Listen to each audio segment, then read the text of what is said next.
All right, so here's part 3 of our weld positioner videos. First thing you're going to notice is that we're unplugged completely. I don't have power on any source here so that it cannot accidentally operate while we're talking.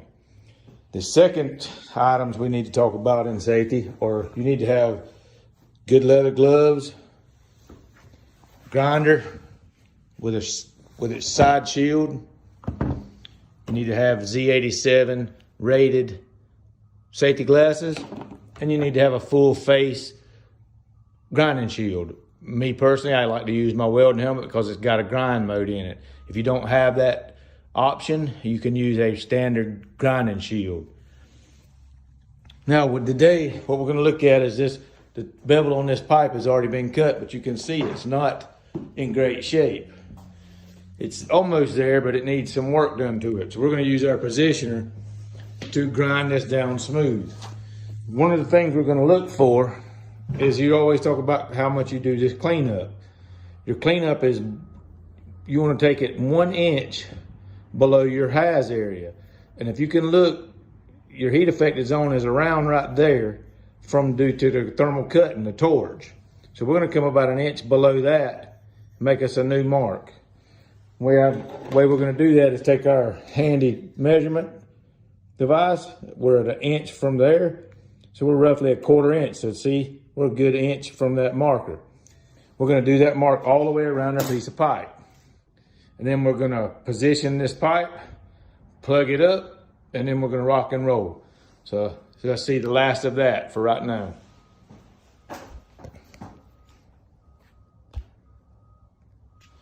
All right, like I said, you're going to get your safety glasses on, get your handy dandy hood, have it put on. Before we get started too far, we're going to go ahead and mark down. And like I said, I'm marking up roughly 1 inch below that haz line. You can go all the way around our pipe, make that mark. That gives us a good visual. Putting this out to the side, get our gloves on, get everything plugged up, make sure you don't have stuff that's in your foot. With this operation, we're going to use the foot pedal. So I'm going to plug my foot pedal in.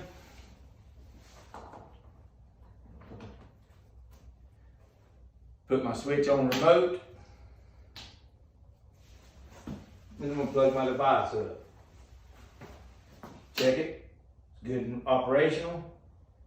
I'm going to put my switch in reverse because that's how I like to do the grinding. You can do that. It's not mandatory.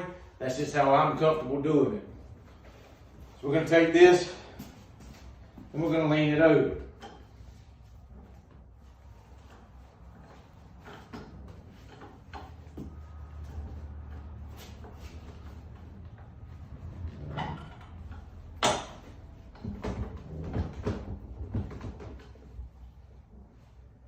I like to get about right there where I'm good.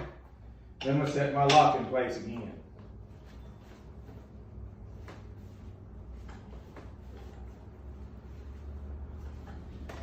It's nice and secure. Now what you're going to aim for here, you're going to get this grinder nice and secure. And you're going to hit it, get on the angle that you are right there, and let the equipment do the work for you. So you're going to hold it steady, keep it off your shirt, hold it steady, and let's rock and roll right here. Like I said, we're going to be on 5-5. Make sure everything works and see it's nice and it's turning good. And then we're going to get together with it.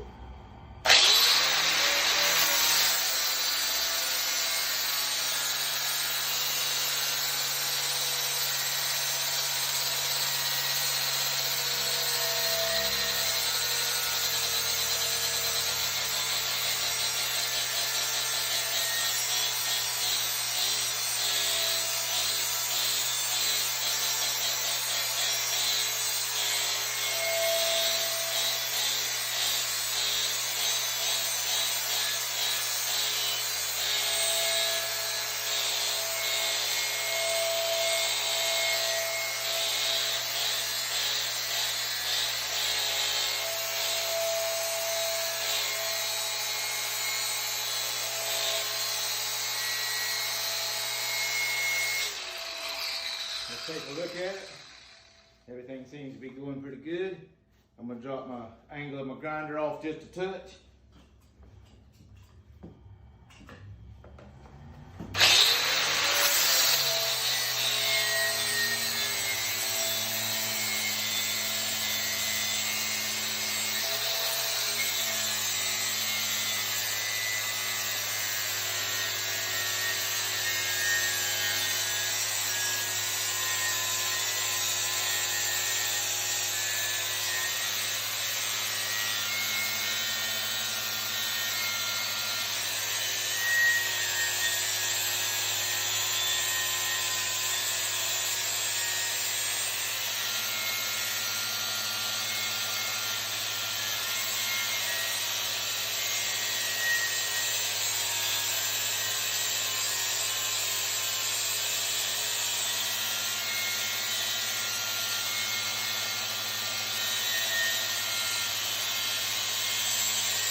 Now, that's about the land I like. If you listen to the old schoolers, they'll call it a dime gap nickel land. It's about a nickel size, probably a little more than 30 seconds. The other thing I like to do now is I'll clean out the outside and the inside. So doing the inside, we'll start it again.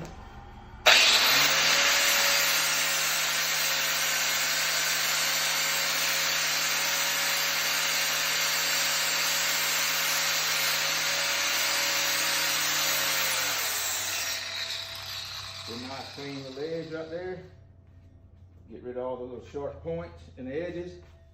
And then we're going to surface that land one more time.